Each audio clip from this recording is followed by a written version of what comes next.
el versículo que ahorita leímos, estaba Pilato y le pregunta a Jesús que si él era el rey de los judíos. En este versículo bíblico Jesús ya está detenido, Jesús fue detenido, ¿verdad?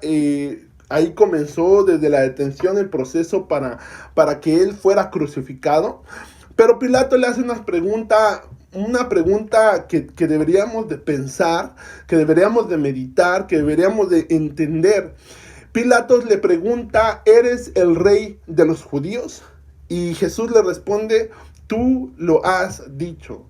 En otras versiones dice, tú lo dices, como Jesús confirmando estas palabras. Ahora entendamos algo. Regresemos otra vez hasta Samuel. Entonces Samuel lo que hace es de que agarra y levanta a un rey porque era lo que el pueblo había pedido. Esto fue lo triste, habían rechazado a Jehová, a Dios Todopoderoso como su rey. Pero el Señor dice a Samuel, ¿sabes qué? Está bien, levanta a un rey. Y esto es algo bien importante que Samuel, en 1 Samuel, capítulo 12, versículo 20, te lo voy a leer, esto no va a estar en tus pantallas porque es un poquito largo, pero quiero que entiendas lo que estaba pasando. Dice, Samuel respondió al pueblo, no temáis. El pueblo estaba un poquito temeroso, tenía un poquito de miedo. ¿Por qué? Porque ya se habían dado cuenta que Dios se había molestado porque habían preferido a un rey que tenerlo a él como rey. Pero dice Samuel, no teman. Dice, vosotros habéis hecho todo este mal, pero con todo eso no os apartéis en pos de Jehová, sino servidle con todo vuestro corazón. Fíjate lo que está diciendo Samuel al pueblo de Dios. Le dice, está bien, tomaste una mala decisión, pero sabes, no te apartes, sino que servirle a Dios con todo tu corazón. Versículo 21, no os apartéis en pos de vanidades que no aprovechan ni libran, porque son vanidades. O sea, no te vayas por las cosas vanas de la vida, dice. Pues Jehová no desamparará a su pueblo por su grande nombre, porque Jehová ha querido haceros pueblo suyo. Fíjate ahí, les recordó Samuel al pueblo de Israel, les recordó que Jehová los había escogido como su pueblo. ¿Te recuerdas la semana pasada?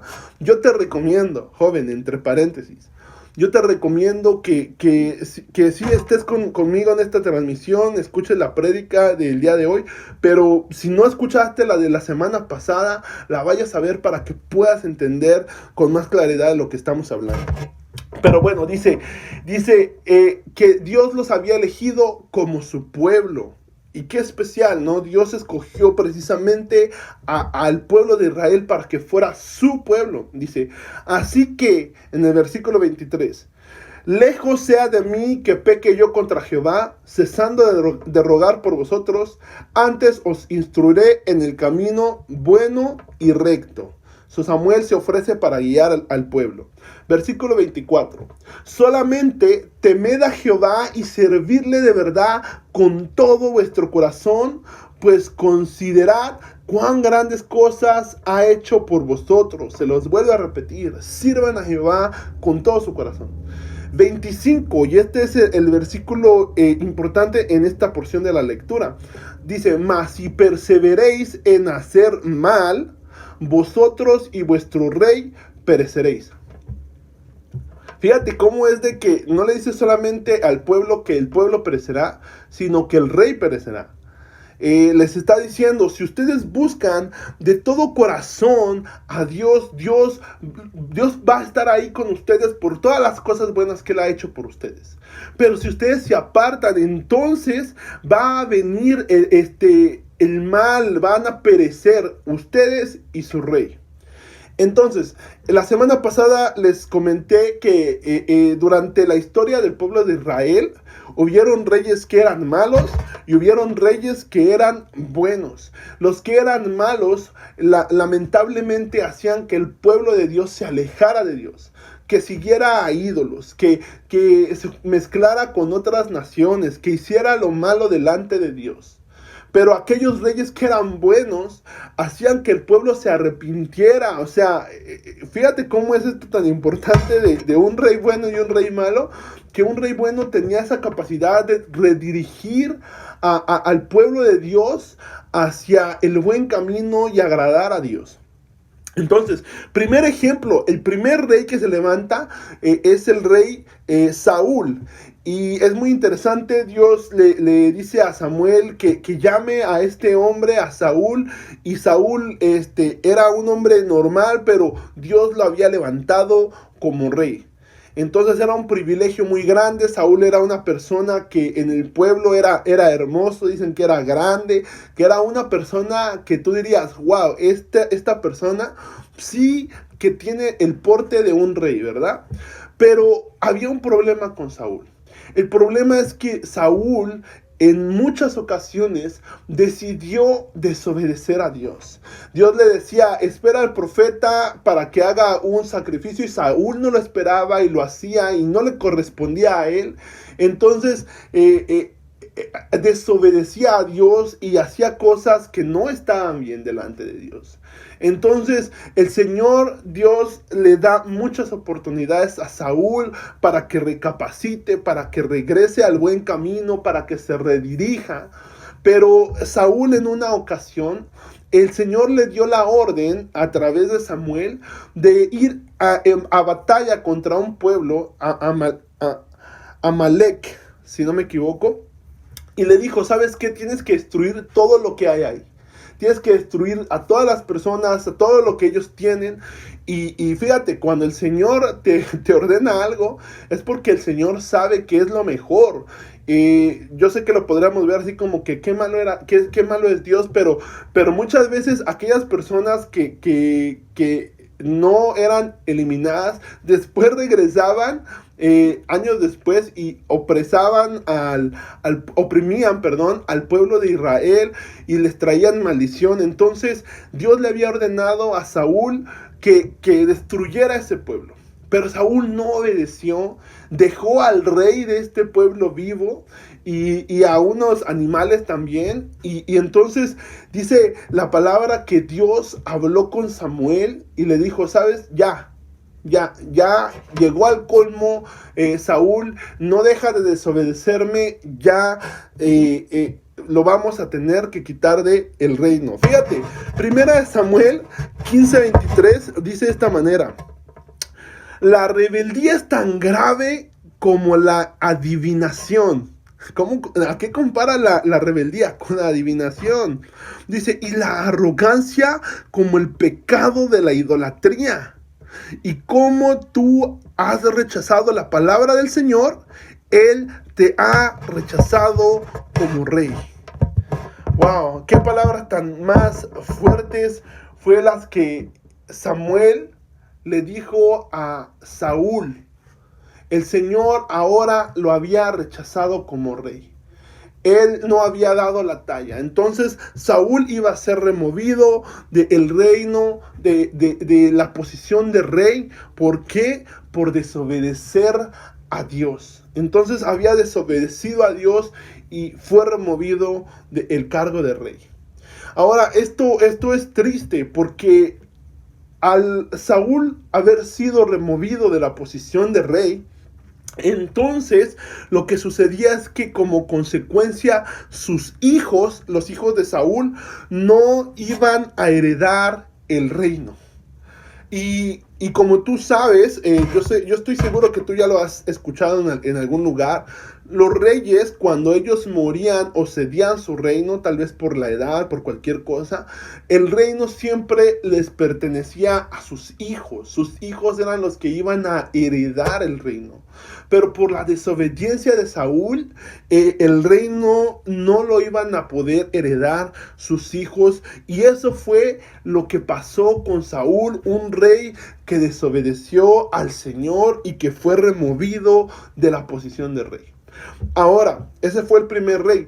Yo sé que tú conoces a la historia del rey David, ¿no? Aquel pastorcito de ovejas que en ese momento de intimidad con el Señor, cuando él estaba pastoreando sus ovejas, tiene esa relación con el Señor, lo empieza a conocer y el Señor decide levantar a David como el nuevo rey de Israel.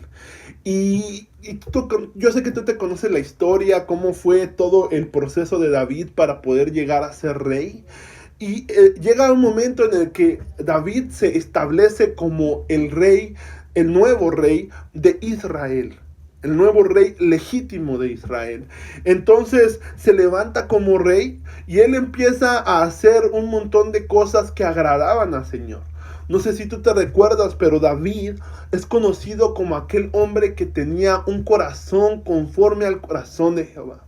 Cuando tú ves la historia de David, te das cuenta que es un hombre que, como cualquier hombre, tuvo muchas fallas, muchos defectos, pero algo que David siempre tenía es que él iba y se humillaba delante de Dios, pedía perdón, reconocía sus errores, venía delante de Dios y lo único que él quería era agradar a Dios. Él danzaba delante de la presencia del Señor cuando iban llevando el arca. Él danzaba aunque le dijeran que él estaba loco, aunque le dijeran que él estaba zafado. A David no le importaba, él quería agradar al Señor. En una ocasión, ya David, cuando estaba establecido en su reino, se dio cuenta de algo, se dio cuenta que no había una casa construida para Jehová y tuvo el deseo de construir una casa para Jehová. Ahora, Dios no necesita un lugar de 4 paredes para él poder vivir. Pero conforme a lo que yo estaba leyendo en esa porción bíblica, yo me di cuenta que lo que impresionó a Dios de David fue la disposición que David tenía para poder hacer algo para agradar al Señor, para honrar al Señor, para adorar al Señor. David tenía ese deseo, él lo quería dar todo por servir a Dios. Entonces a Dios le agradó la actitud de David y a través de un profeta el Señor le dice estas palabras a David en el segundo libro de Samuel, en el segundo libro de Samuel, capítulo 7, versículo 16. Le dice: tu casa y tu reino durarán para siempre delante de mí. Tu trono quedará establecido para siempre. Wow. Fíjate que en ese momento el Señor establece el reino de David, afirma el reino de David. Le agradó tanto el corazón de este hombre que le hace una promesa y afirma su reino y le dice que su reino iba a ser un reino que iba a durar para siempre. Quiero que entiendas algo. Esto claro que era una promesa de David para que su reino, su heredad, sus hijos iban a ser reyes, ¿verdad? Pero esto en verdad te está hablando acerca de una promesa mesiánica.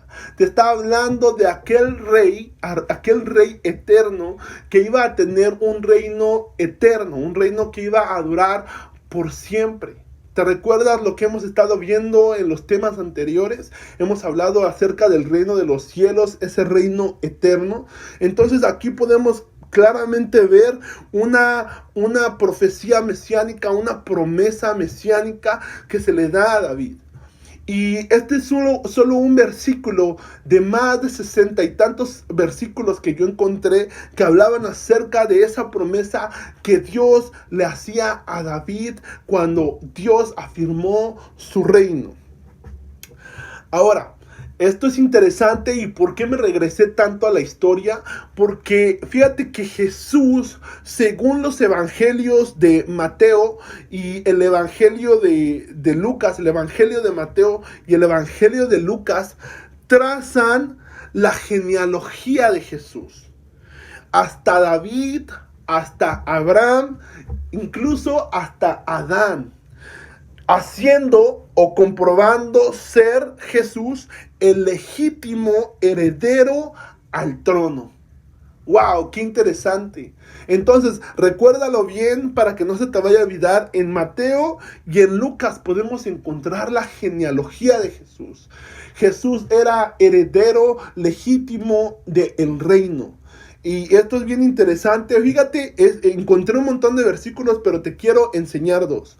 Por ejemplo, en el libro de Lucas, capítulo 1, versículo 31 al 33, está el ángel Gabriel y está dándole información a María acerca del milagro que iba a suceder en su vida. Y le dice de esta manera: y ahora concebirás en tu vientre y darás a luz un hijo y llamarás a su nombre Jesús.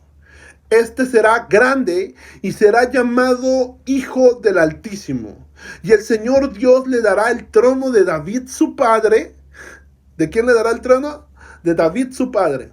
Y reinará sobre la casa de Jacob para siempre, y su reino no tendrá fin. Entonces el ángel le estaba dando la información a María acerca de la profecía que se le había dado a David. ¿Te recuerdas que iba a establecer su reino y era un reino que iba a permanecer para siempre? O sea, un reino que no iba a tener fin. Y entonces en esta porción bíblica nos podemos dar cuenta cómo también dice que iba a recibir el reino de su padre David. ¿Cómo es tan interesante todo esto? Jesús, rey de los judíos, ¿verdad? Ahora, hay otra porción bíblica y esto es más adelante. Jesús, como tú conoces la historia de Jesús y cada vez vamos a adentrarnos más a conocer la historia de Jesús, el hombre más impresionante que haya existido sobre la faz de la tierra. Pero llega Jesús, por 3 años él ejerce su ministerio, empieza a hablarle, levanta discípulos, a hablarle a las multitudes, lo empiezan a seguir.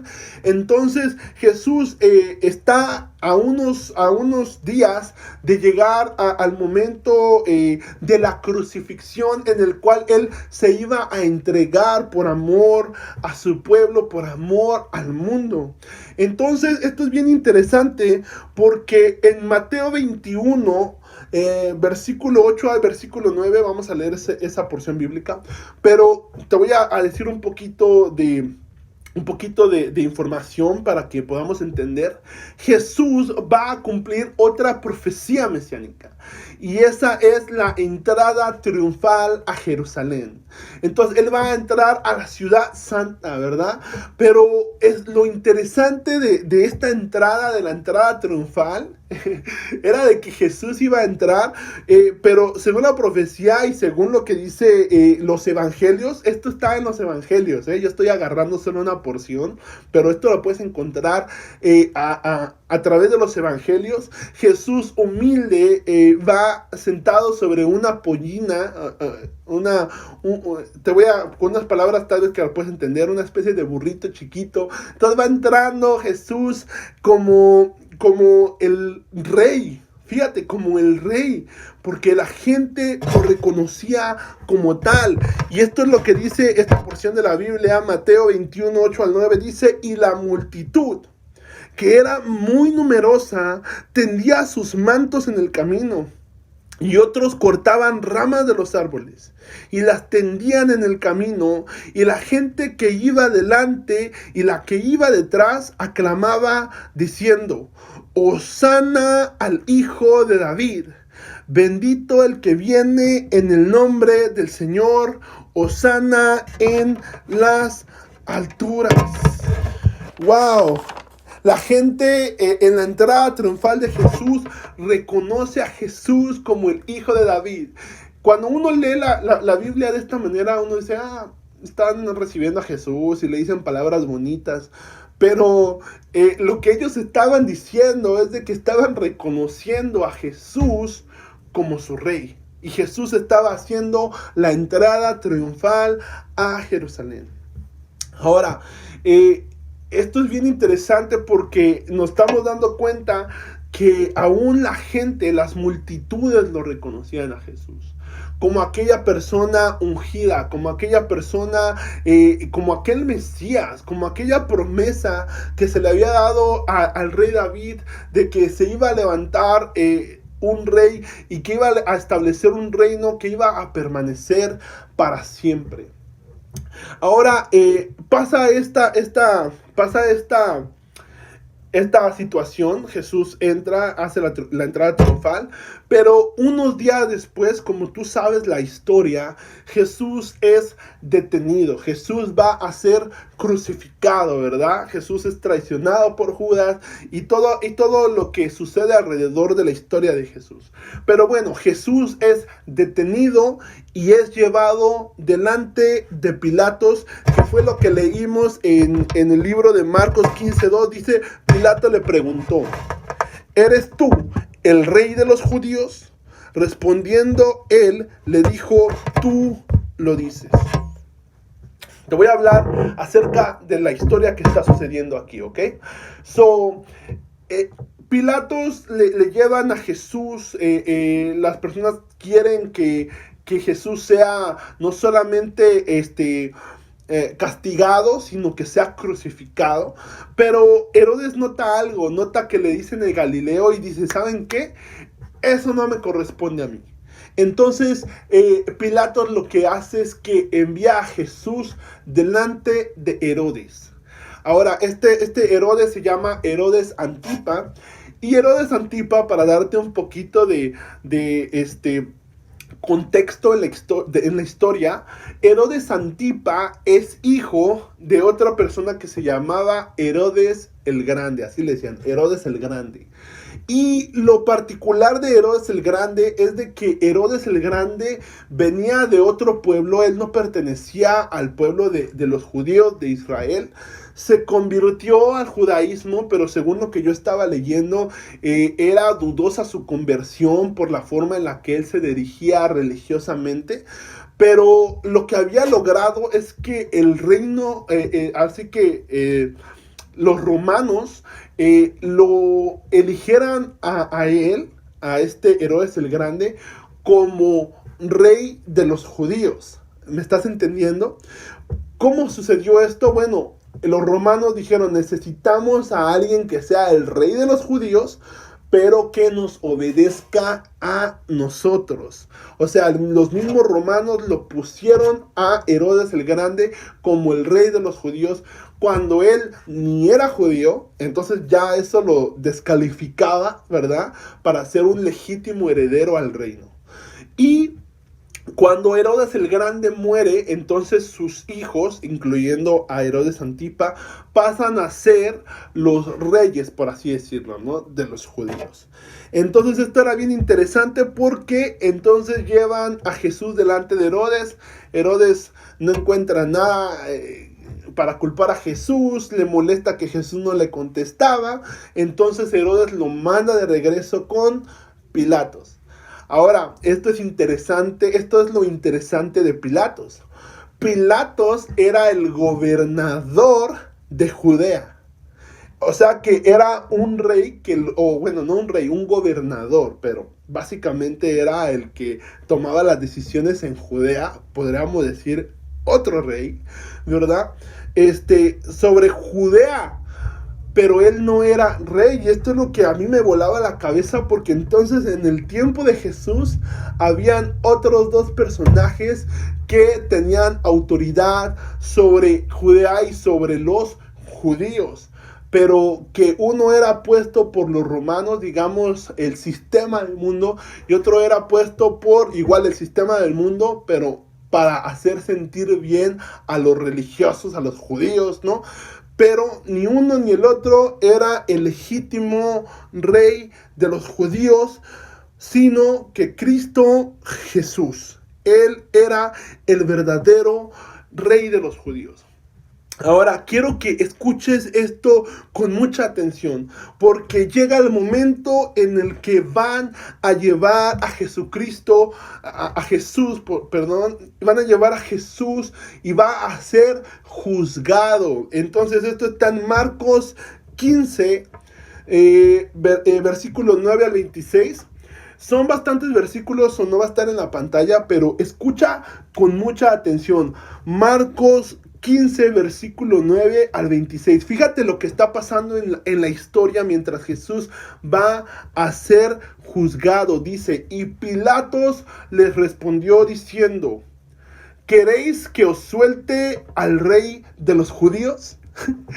El mismo Pilatos le preguntaba al pueblo si quería que soltara al rey de los judíos. Fíjate. Porque conocía que por envidia le habían entregado los príncipes de los sacerdotes.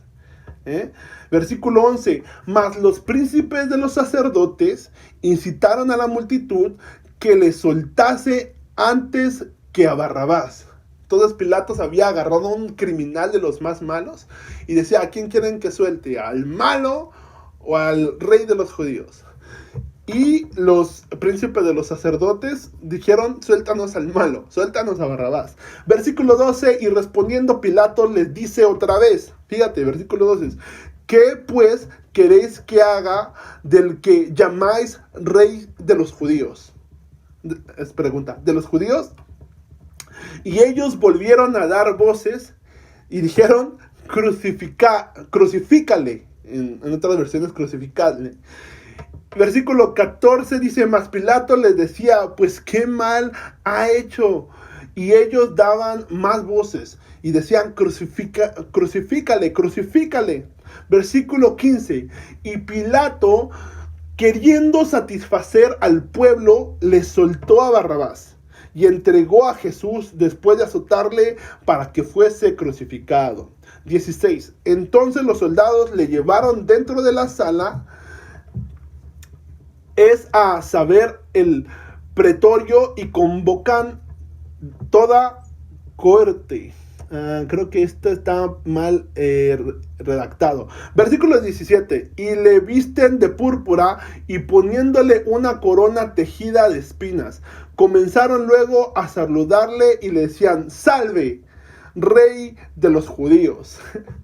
Entonces, en forma de burla, los soldados romanos lo vistieron de púrpura, un color que utilizaban los reyes, y le pusieron una corona tejida de espinas para burlarse de él, y le decían: salve, rey de los judíos. Versículo 19: y le herían en la cabeza con una caña, y escupían en él, y le adoraban hincadas las rodillas. Le escupían, lo golpeaban y luego se arrodillaban y lo adoraban a Jesús en forma de burla. Dice: y cuando le hubieron escarnecido, le desnudaron la púrpura y le vistieron sus propios vestidos y le sacaron para crucificarle. Y cargaron a uno que pesaba, Simón Cireneo, padre de Alejandro y de Rufo, que venía del campo, para que le llevase su cruz. O sea, tú ya sabes, ¿no? Estaba Jesús y le piden a alguien que lo ayude porque ya no podía de tanto maltrato que había recibido. Y le llevan al lugar de Gólgota, que es declarado, quiere decir lugar de la calavera. Y le dieron a beber vino mezclado con mirra, mas él no tomó. Dice 24: y cuando le hubieron crucificado, repartieron sus vestidos, echando suerte sobre ellos que llevaría cada uno. Y era hora de las 3 cuando le crucificaron. Y fíjate, y el título escrito de su causa era: el rey de los judíos. El rey de los judíos. Y ahí es donde yo me ponía a pensar en el sacrificio que nuestro Señor Jesús hizo por nosotros. Y cómo es de que a través de todo este proceso, su pueblo, aún que lo hacían por envidia, pero aún cuando les decían: ¿qué vamos a hacer con el rey de los judíos?, decían: crucifíquenle. Y en todo su proceso se burlaban de él, diciéndole: rey de los judíos, mientras lo escupían, mientras lo golpeaban, mientras lo crucificaban. Y aún en su cruz pusieron pusieron un cartel que decía Jesús, el rey de los judíos.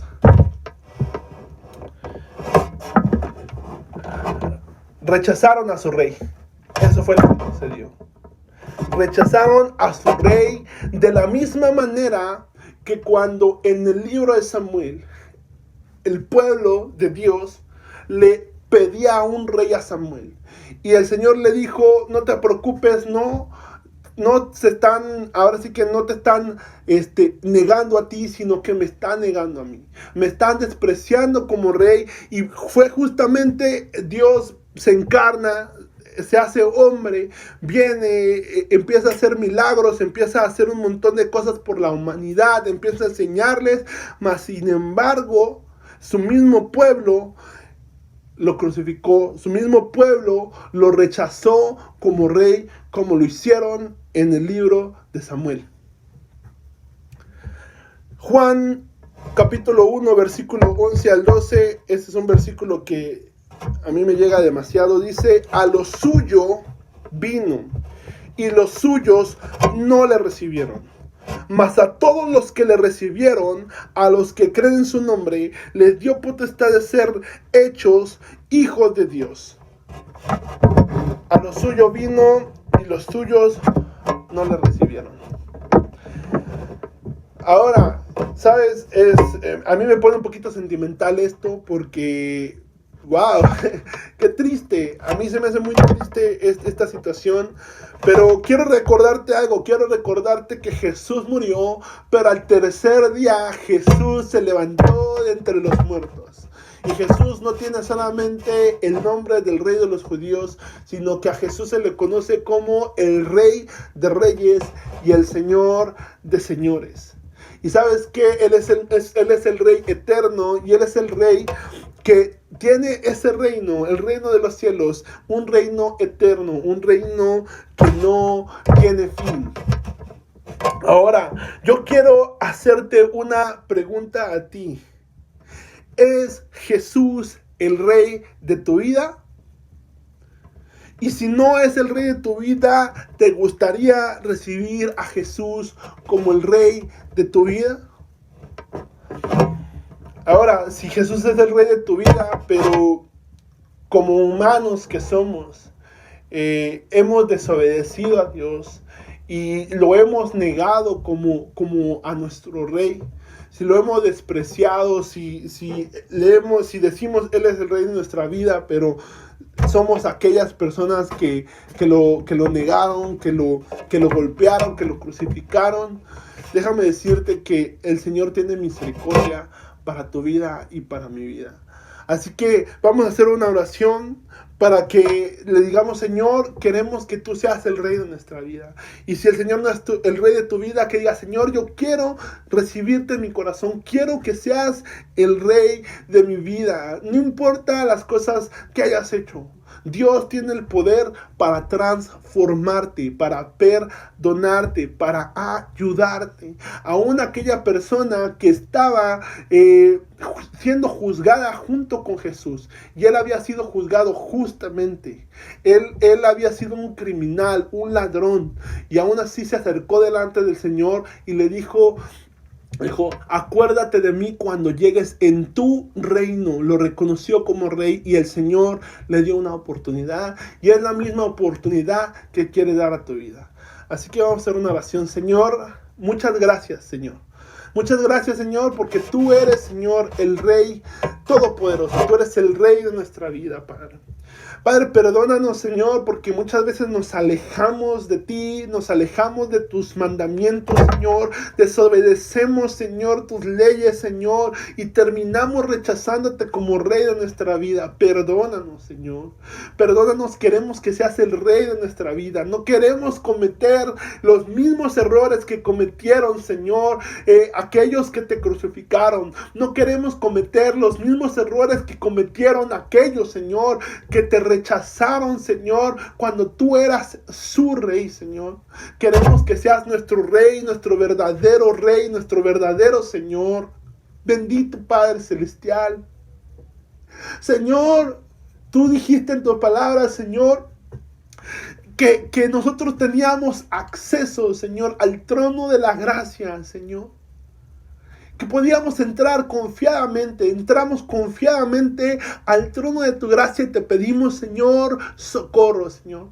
Que nos ayudes, Señor. Que nos ayudes en estos tiempos, Señor, en los que tenemos que tomar las decisiones, Señor, necesarias, Señor, para poder declararte nuestro Rey a través de la obediencia, Señor.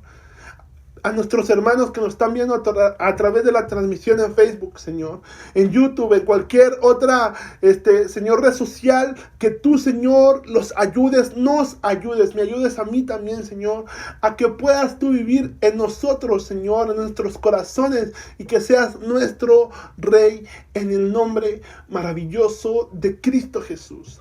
Te damos muchas gracias, Señor. Yo los bendigo, Señor, a todos los que estén ahorita en vivo o los que vayan a ver la transmisión, Señor. Los bendiga, Señor, a los jóvenes, a los hermanos de la iglesia. En el nombre de Jesús, que tu paz, tu bendición, Señor, esté con ellos. En el nombre de Cristo Jesús. Amén y amén.